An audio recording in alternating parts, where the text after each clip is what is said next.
નમસ્કાર, સમાચારો સાથે હું છું જયેશ। એજન્ડા એટ 9 ની અંદર સૌપ્રથમ વાત વરસાદના એજન્ડાની, કારણ કે રાજ્યમાં અત્યારે વરસાદી માહોલ છવાયેલો છે અને છેલ્લા 24 કલાકની જો વાત કરું તો 186 તાલુકાઓની અંદર વરસાદ વરસ્યો હોવાના અહેવાલ મળી રહ્યા છે અને હાલ 186 તાલુકાઓમાં સૌથી વધારે ભાવનગરના મહુવામાં 6.9 ઇંચ જેટલો વરસાદ ખાબક્યો છે।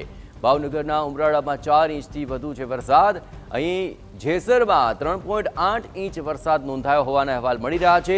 પાલીતાણામાં 3.2 ઇંચ વરસાદ વરસ્યો છે।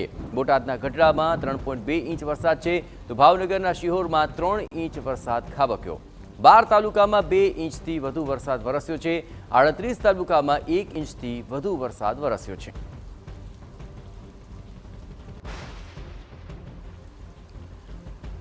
બાર તાલુકાઓની અંદર 2 ઇંચથી વધુ વરસાદ વરસ્યો હોવાના મળી રહ્યા છે અહેવાલ અને હાલ તો સાર્વત્રિક રીતે ભાવનગરના તમામ તાલુકાઓની અંદર ભારે વરસાદ વરસ્યો હોવાના અહેવાલ મળી રહ્યા છે।